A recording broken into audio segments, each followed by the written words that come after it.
From the Weather NorCal Command Center, this is your afternoon update. American Door Company has been family-owned and operated for over 29 years, supplying Northern California with quality garage doors, garage door openers, and installed with the best service you'd expect from a locally owned company. We serve all of Northern California from Willows all the way to the Oregon state line. Give us a call today. Well, happy Friday afternoon to you. Friday, the weekend is almost here, but there's some things happening. And, I've been talking about the chance for thunderstorms here, rain. And the thing is, you can watch my latest updates and be well informed. However, if you're out and about, you see a thunderstorm heading your way and you want to know where it's going, it's simple. Go to the free Weather NorCal app and you can track the storm yourself. You can see where the rain is, where the lightning strikes are.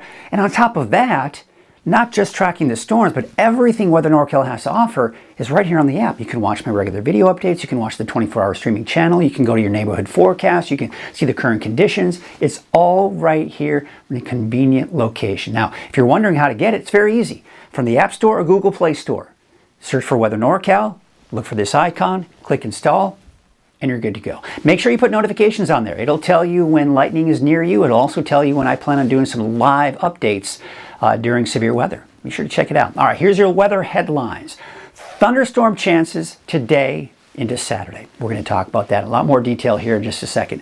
With those thunderstorm chances, a couple of concerns: dry lightning and gusty outflow winds. That's for the current fires, okay? But also, dry lightning is a concern because it could spark new fires, all right? Monsoon moisture moves on out by Sunday, which means the chances for thunderstorms move out as well. And then we'll be back to just talking about the heat, hot and dry conditions. That'll continue through all of next week. So here's your neighborhood forecast at a glance. There you can see the chance for showers, even for the valley, later this evening into tonight. And I do expect maybe tonight, maybe the coast, Trinity County. Pretty much everyone has that chance. But you'll notice it's still going to be a pretty hot day out there for today. There is a heat advisory for central western Siskiyou County until 8 o'clock on Saturday morning, with highs between 95 and 105 degrees. So let's take a look at the smoke forecast. As we go through the afternoon, any smoke that we see develop here, and it looks like we're going to see it flare up again on the east side of the fire. If that happens, I think that's where most of the smoke is going to go, off to the east into Chester.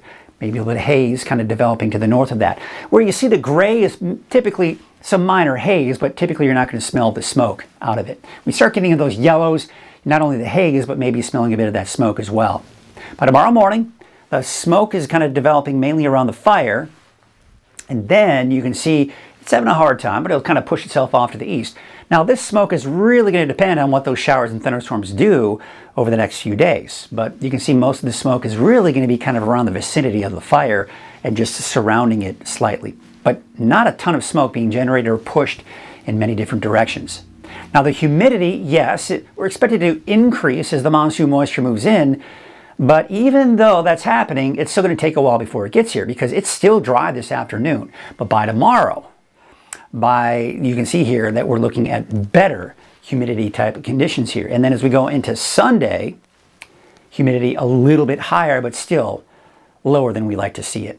All right, so here's what I'm watching. Number one, with these thunderstorms here for Friday night, tonight through Saturday, gusty and erratic outflow winds from thunderstorms.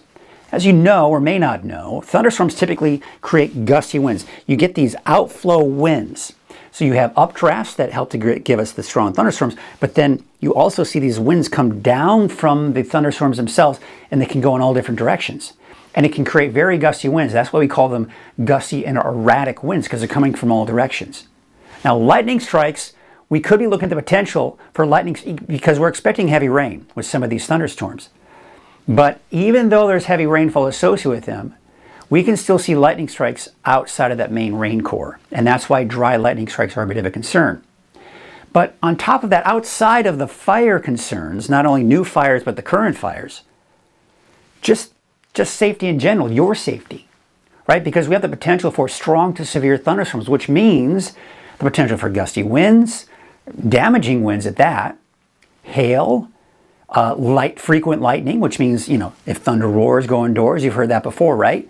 And not to mention the heavy rainfall. If a thunderstorm decides to kind of stall out, then you have the potential for flash flooding. So there are a lot of different elements to really monitor here. It's not just the current fires or new fires starting, but it's our personal safety as well. So there's a lot going on here that we're going to have to monitor here over the next 24 to 48 hours. So this actually just updated since this morning. It was all mainly just this area here with the potential for lightning for today. Now it's extending off to the west into western Siskiyou County and northern Trinity County. But I will say this, it's the timing. It's not necessarily this afternoon that we'll see it in these areas. It's later this evening, tonight, into tomorrow morning. And not to mention as we go into Saturday too. In fact, Saturday afternoon, all of these areas have that potential for more thunderstorms. And some of them, as I mentioned, I think the main event for strong to severe thunderstorms will be tomorrow afternoon. But any time before that will most likely just be some showers, maybe a few isolated thunderstorms. So the reason for all of this, the reason I'm talking about these thunderstorms is because the monsoon moisture is rotating around the area of high pressure and it's moving itself northward. Yesterday it was mainly just south here. Now, of course, we can see it's moving northward and it's making its way into northern California. So we take a look at the severe outlook. Again, this just updated going into today.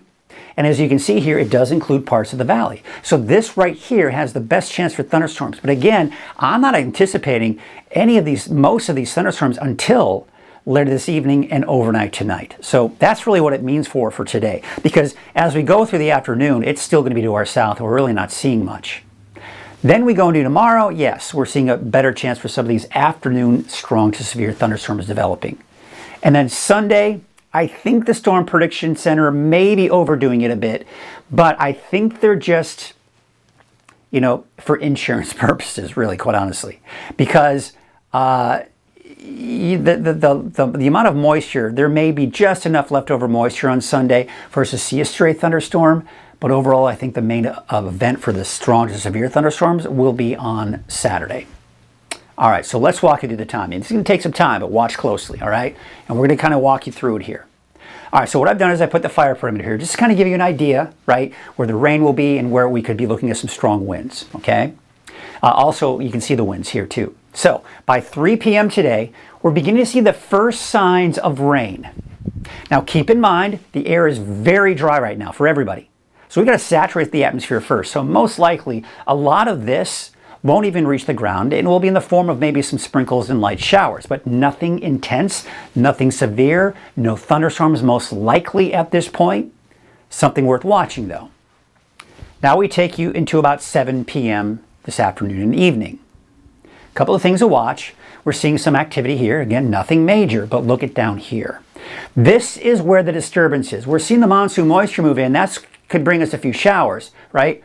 But the disturbance itself later this evening and tonight could help squeeze out that moisture more, and on top of that, help to produce the potential for thunderstorms. And you can see that around Glenn County southward, you're seeing the potential for thunderstorms developing there. All right, so we're going to have to watch for that. Now, as we go into about 10 o'clock tonight, this is what I'm hoping occurs. What we're seeing here is just some good old-fashioned rain. That is a welcomed sight on top of the fire. There is, of course, the park fire right there, right? It'd be good to see some rain on there. But a couple of things to note. At this point, as the disturbance moves through, it may not be producing thunderstorms at this point, but the winds are picking up. So most likely we'll be looking at those winds fairly strong from the southeast moving to the north and west. So that's something the firefighters are going to have to take into account as they're fighting that fire and be dealing with as they're fighting the fire here for tonight. But all of this will be moving northwestward throughout the overnight hours. So midnight tonight, now that disturbance is kind of beginning to take a little bit more shape and getting a little bit stronger. And as a result, we're going to be looking at the potential for some heavier rainfall in this band of rain right here, not to mention maybe a few lightning strikes. So could you hear some rumbles of thunder in parts of the valley? Not out of the question overnight tonight. And then you can see more coming in behind that from the south. So as we go into 5 a.m. on Saturday, that disturbance is right here, but there's more right here, right? Now, this has potential for some heavy rainfall, lightning strikes. Same situation here. Potential for some heavy rainfall and maybe some lightning strikes as well. We're still at tomorrow morning at 5 a.m., by the way, because we've got a long way to go with getting this out of here at this point. All right, so we're going to take you now into the noon hour on Saturday. Things are starting to quiet down. It's not as quite as widespread, but we're still seeing the potential for some showers. At this point, most likely not a lot of thunderstorm activity here Saturday, but as we go into the morning hours, some stray showers, maybe even an isolated thunderstorm. Now, keep in mind, even though these aren't that strong, they could still create some outflow, which means the winds will be a little gusty and erratic at times for the morning hours on Saturday, maybe even around the fire itself. Any of the fires, really. That's going to be the main concern.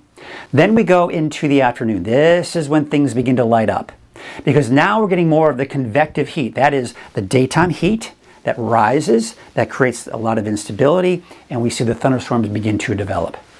This, for a couple of reasons, is going to be a concern. Number one, if you get a thunderstorm around or near any of the fires, including the Park Fire, the Shelley Fire, the Mill Fire, the Hill Fire, all of that, right? If you have any thunderstorms around those could create outflow winds, the gusty erratic winds I was talking about, and that can create problems and fan the flames. But on the plus side, if we can get a heavy downpour on some of those fires, that would help. But again, it's all going to be a matter of timing, intensity, where these storms develop, because keep in mind, these are not exact locations of where all of the thunderstorms are going to be. It's just giving you an idea that it's happening and it's going to be out there tomorrow afternoon. Let's take you into about 6 p.m. What's happening is this: as we go through the afternoon into the evening on Saturday, the disturbance and the monsoon moisture is going to be moving to the north and east, which means things will start to dry out for some of us, including the valley and even east of the valley around the Park Fire. But the winds, as you can see here, they're going to be pretty strong from the south. So now, yeah, we don't have any thunderstorms at this point, but now we got some strong southerly winds. But again, safety concerns here, right? Because you're talking about the potential for flash flooding, heavy rainfall, gusty winds, hail, frequent lightning. That's what we're looking at, especially in Modoc County, but even Siskiyou County getting in on that as well, and maybe even northern parts of Trinity County. That's 6 p.m. on Saturday. Check out by 10 p.m. on Saturday. It's mostly gone at this point. Now, as I mentioned, the Storm Prediction Center is continuing a chance for thunderstorms in the higher elevations in this general area right here. Notice Futurecast, it's not picking up on that. But there could be some leftover moisture and we could see a stray shower or a thunderstorm for some of these higher elevations here. But again, I still think we're going to see some strong gusty south winds on Sunday, so that could pose a problem for the firefighters on Sunday as well. So there's a lot to unwrap there, wasn't there? But hopefully you kind of get the idea what we're doing here, what's going on. That's the beauty of what we do here at Weather NorCal. No time constraints, folks. We can give you all the details that you need. Now we're going to transition. We're going to talk about the heat. It's sticking around, folks. It's not going anywhere. So this area of high pressure is going to be down to our south and east. Temperatures, the typical summer heat that we see around here, is going to be here through all of next week, even into the next weekend. All right, let's take a look at your forecast for today. And you've got those temperatures, most likely 100 degrees or higher in the valley. And in the mountains, you're talking temperatures in the 90s, mid-60s for the coast. Looking at your 7-day outlook for the valley, well, there you have it. Temperatures 100 degrees or higher for most of us through Thursday of next week. We take a look at the coast, mid-60s give or take, mostly cloudy skies. Temperatures in the mid to upper 90s for most of the higher elevations in inland, although in Weaverville, Trinity County, kind of hovering around that 100 degree mark. We take you out to Siskiyou, Modoc, and the eastern mountains. Temperatures mainly in the mid 90s, give or take, over the next 7 to 10 days. At Cottonwood Small Animal Clinic and Cottonwood Veterinary Clinic, we're here to provide the best possible care for your patients. We understand that your pet is your family member, and when your family member is sick, they need urgent help. All our staff is so passionate about the care that goes into all your little creatures. Making relationships with pet parents here in Cottonwood is the greatest feeling in the world. Come find us off the Gas Point exit here in the heart of Cottonwood.